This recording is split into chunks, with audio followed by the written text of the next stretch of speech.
Hello, ladies and gentlemen, and welcome back to the Ultimate Doctor Who Marathon. This is the show where I take a look at every classic Doctor Who story, plus a bunch of big finish audio dramas, one episode a day, 7 days a week. And today, on the 16th of March, 2020, I'm starting a look at the final story in the Hannah Bartholomew trilogy, Masquerade. So, Masquerade is actually a really interesting story, for a couple of reasons. Mainly, first off, because... Well, actually, no. Before we begin, really, as just a reminder that in 2019, YouTube was caught data mining the information of younger users. You know,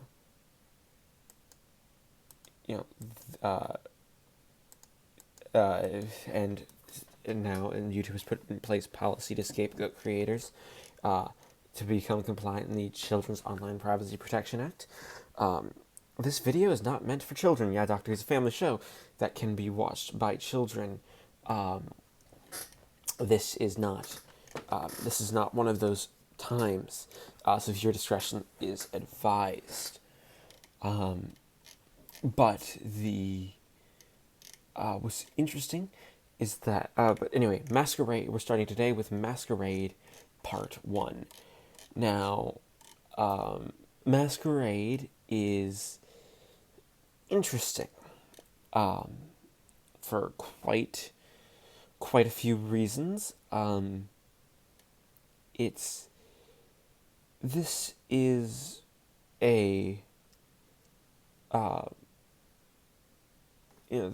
a very, very interesting little story, because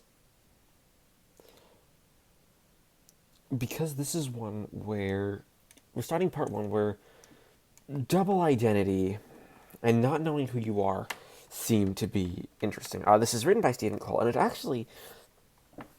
it starts out with a really, really great opening. Like, this is just a really, really good, solid way of opening this story. We open on the front steps of this ornate home. It's and where the Doctor, Hannah Bartholomew, and Nyssa have arrived at this home in like 1770 in France, and it's the home of the Marquis de Rimdelle. So you have the upper class. You have time that is basically before taking place before this, right before the French Revolution, which is one of the Doctor's favorite periods in history. So you have that interesting little, that interesting sort of idea, and one of those things where you have the just the characters being there, being interesting. You give yourself something interesting to listen to, almost immediately. With that, you have an interesting place to start. Now, what is really fascinating is that this is a story where each of the characters get their own little subplots around the thing, like, and the Doctor opens with a story that Nyssa, and Miss Bartholomew are 3 travelers. Nyssa is his ward, and Hannah Bartholomew is Nyssa's governess, which is, again, it's interesting, and it's placing this idea of duplicity into your head, that things are duplicitous and things aren't what they seem. They aren't they aren't right. It's very, very weird. Now, why that works is because it's a story where you have where you have this entire plot being built around built around these characters, and about halfway through the episode, where you really start to realize that the Doctor doesn't seem to know what he's talking about, because he really, really doesn't know what he's talking about. He makes several gaffes and makes several moments of just that, oh, something is very, very wrong here, because something is wrong. He and they believe this. They can't remember their past adventures, and there's something out there. Like, each of the characters is holding a secret. Specifically, the the manservant butler disappears halfway through, and it seems to be completely forgotten about. It just entirely. You have a lot of the characters building up around just this idea of being totally different, and it's a fascinating little idea, because you're like, okay, where are we going with this? What's being interesting, and what are the characters doing? What's really happening here? It's something that I really, really like, because it is so weird and interesting, and it plays so well with just the expectations of, okay, this is supposed to be your standard Doctor Who story, when it's not doing standard Doctor Who. It's doing weird little interesting things with Doctor Who, playing around with the characters and seeing where they go. And it's like, you have this idea of this Steamroller Man character coming in and causing all sorts of issues and problems, to really just give you just an idea of what the story is doing, really creating just such a fun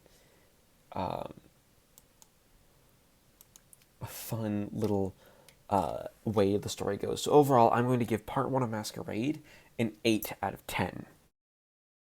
Alright, it is the 17th of March 2020, and I just finished listening to part 2 of Masquerade. I feel like Masquerade, after the 2 lackluster stories in the Hannah Bartholomew trilogy, is really what this trilogy needed, at least in these early stages, to kick it into gear and give us something fun and show the potential of the characters. Now, that isn't to say it's perfect. First episode had problems. This episode has problems, and I'm sure the next 2 episodes will have problems as well. But Stephen Cole's script I will praise, because it made you... One, it made me excited to listen to this trilogy. Again, I was really struggling to listen to the last 2 stories, because they had just been so dull. Like, they weren't terrible, but they weren't, like, fun experiences. This one's fun, and it's very punchy, and it keeps things moving very quickly, and moving with enough force to get you interested and get your blood pumping and jump into, just jump into episodes. It's really is just a great example of how to write a story like this. Is that you had the first episode full of intrigue. Now the second episode is giving you answers to that intrigue, but it gives you more intrigue. Like, we aren't actually in the 1700s in France. We are on a spaceship in a virtual reality. Yeah, this is sort of a story that deals with a virtual reality dreamscape. Something that, is a fun concept that it's explored a lot in Doctor Who. but Stephen Cole does a fun twist on it by basically making it be made up of like the stories that people tell, and how people communicate and what people create, and creativity. Like the characters only created this as like a way to cope with deep space, and it's early on. It's this idea of being early on in space travel, and things are kind of going wrong. But this episode doesn't give you all the answers. We don't know why the Doctor, Nyssa, and Hannah Bartholomew are there yet, and we don't quite know what's going wrong. We know something's going wrong. Don't get me wrong. That is where the plot is being driven. That something, in fact, is going wrong on this space station, and it's up to the Doctor and company to try and stop it. But you don't know what it is. You have this idea. There's this idea of the Makira, which are basically these blank-faced robots that are basically supposed to guard this idea of shadow space, which is this idea, this idea of like they're guardians trying to give everyone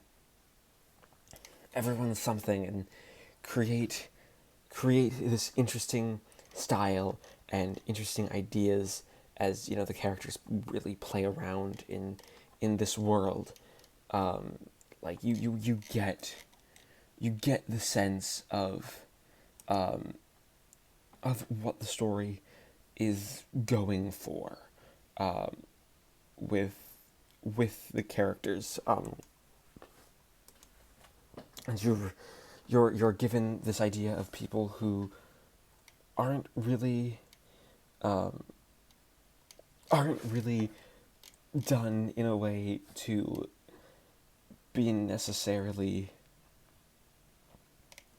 one of those interesting things, but it's one where you have the idea setting in, and the idea is setting in, being played around with, before building up to a cliffhanger, to a pretty solid cliffhanger at that. It's the Steamroller Man, sort of, and the Doctor being proclaimed everyone's going to die, because there really is the idea that everyone is going to die.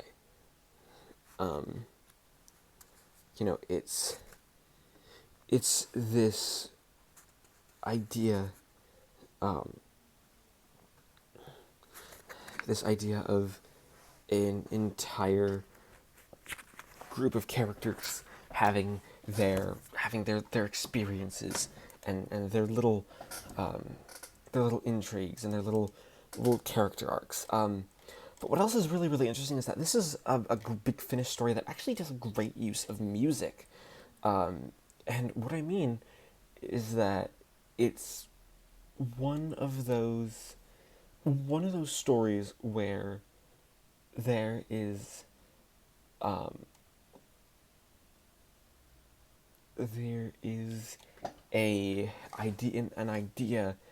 musical idea of definitely blending this classical Rococo style with a very modern 80s style.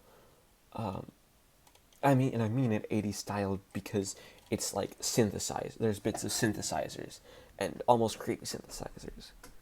Like, it sounds kind of like the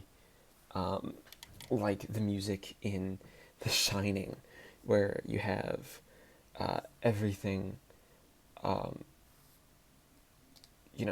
everything is building to that. It's one of those little little stories where you have the idea going and creating itself, because it knows what it wants to be, and it plays around with it. It's definitely and definitely the music just helps really enhance this episode overall. And it's really nice to see the characters sort of lose their French personas, as you have the Marquis de Rimdelle just becoming an engineer, Helena becoming Helen, the idea of James, this valet, possibly being the one behind it, because you have the ideas here, but they aren't entirely there. So it really creates a really fun episode. So overall, I am going to give part 2 of Masquerade another 8 out of 10. It is the 17th of March 2020, and I just finished listening to part 3 of Masquerade. This third episode continues to be great, just genuinely a great story overall, and a great series of just ideas and titles, and some just to really enjoy and listen to, mainly due through this just the ideas. Once again, Stephen Cole does just a great job of bringing up ideas and plot points that work on a level of we're playing something with something interesting and fun and different and not usually seen by this point, which is just the different nature of what this story is doing and trying to do and writing all together is just fascinating, and one of those things where you get the sense of here's what the story is being. Here is everything we're doing. Once again, moving away from that sort of French style of the first 2 episodes into the style of into the style that the Peter Davison era is known for, doing a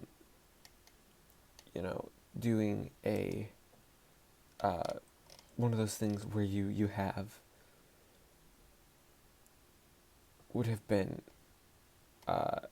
everything like this. It's a really, really solid,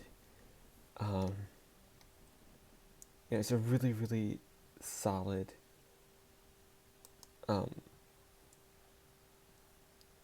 a solid story that does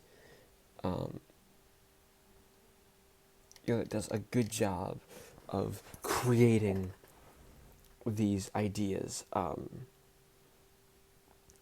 and the idea really does a solid, a solid, just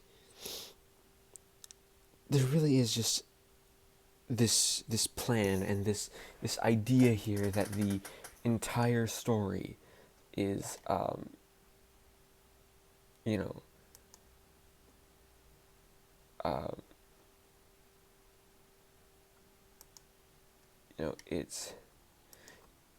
it's one of those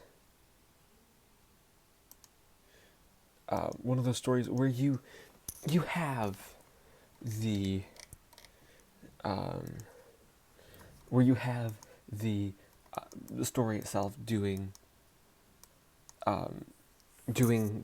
interesting things and playing around with the idea of the machines almost rising up, but not like intentionally rising up for an uprising, but but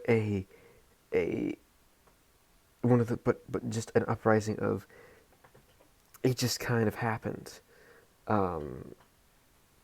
Like it wasn't your standard machine uprising.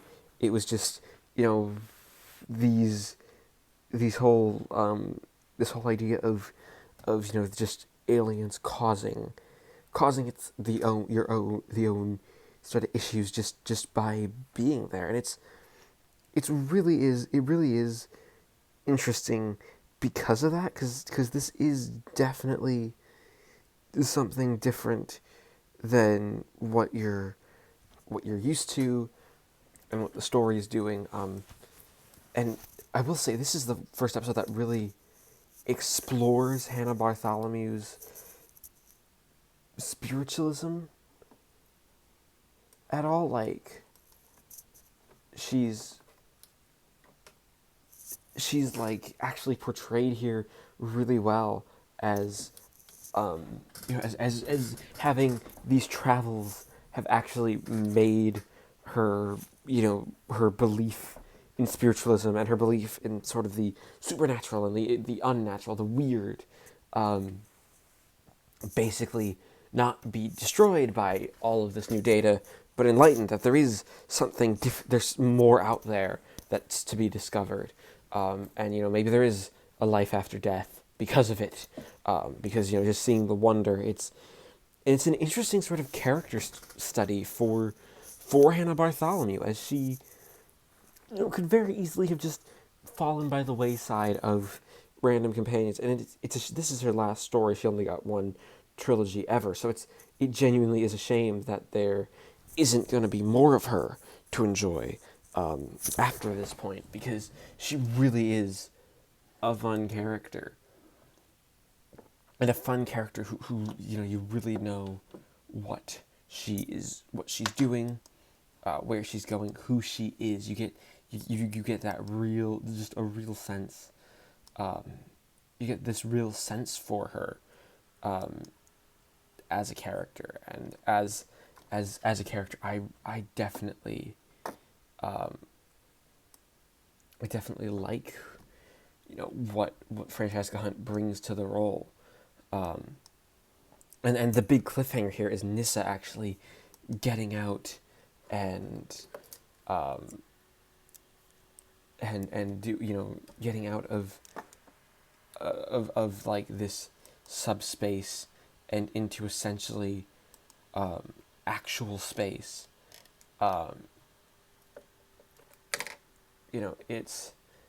It really is just that interesting type of story, where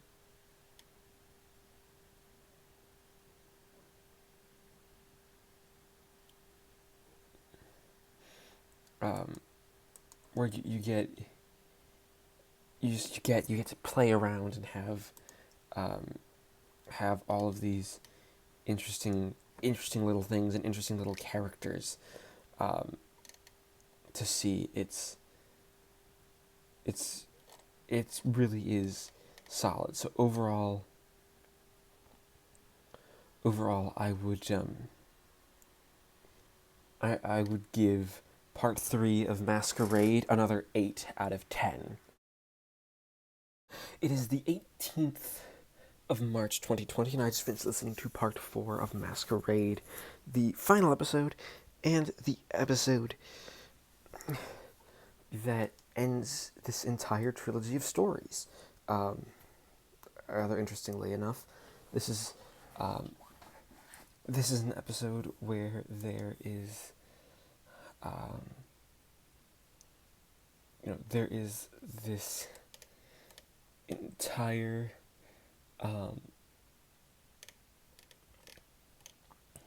entire story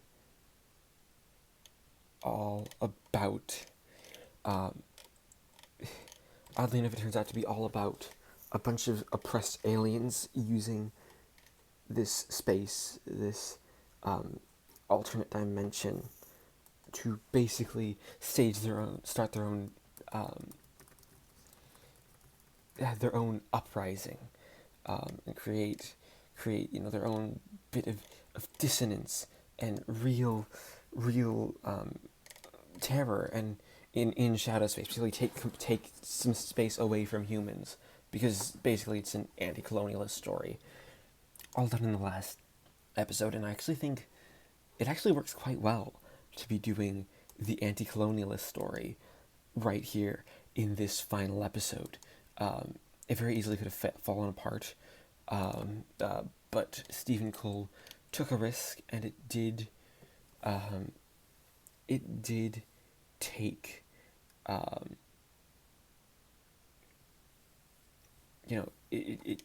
It did take a great little things.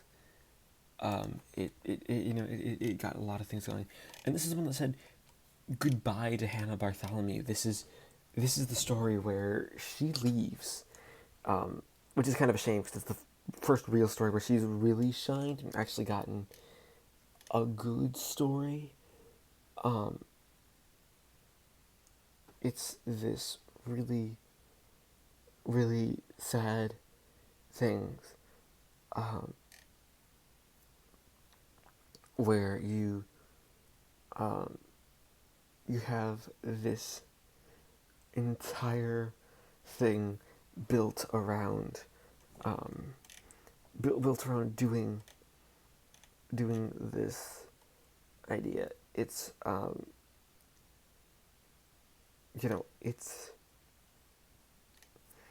it's definitely weird, because of the way this story works.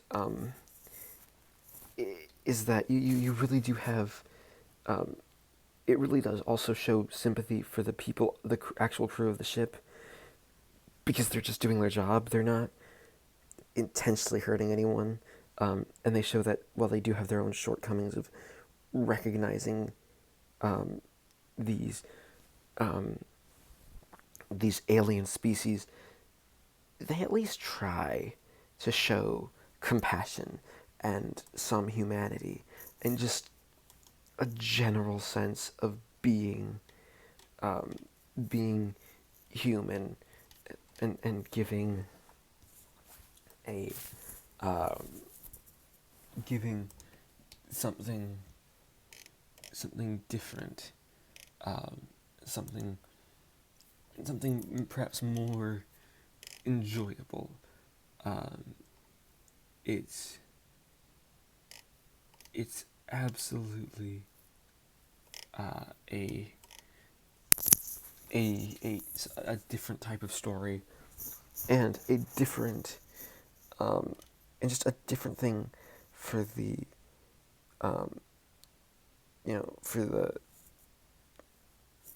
for the story to do. It's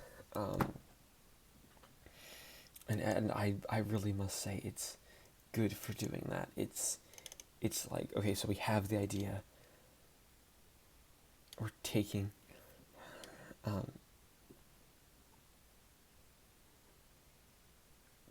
we're taking things going on, and we're giving Hannah Bartholomew a really sad exit. Like, she loses her personality to save the universe. It's a story where a character gets a sacrifice, and it is genuinely a shame. Though it is genuinely a shame that that's where the characters end, because the character ends here, where there really could have been a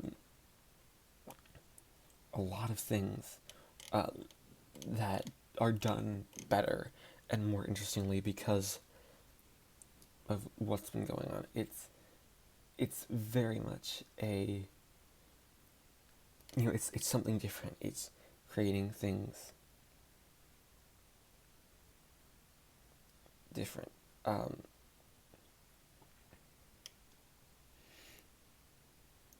It's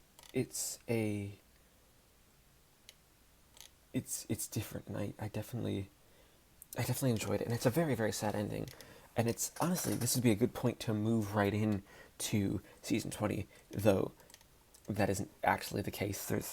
There's another story after this that brings us into season 20, but other than that, you just have just what's great going on. So overall, I'm going to give part 4 of Masquerade an 8 out of 10. Being said, we add up the scores and average them out to give Masquerade a final score of an unsurprising 8 out of 10. Thank you everybody for watching this installment of the Ultimate Doctor Who Marathon. As always, please leave a like, comment, and subscribe if you haven't already. And join me next time we take a look at the first story in a 2-story anthology release from the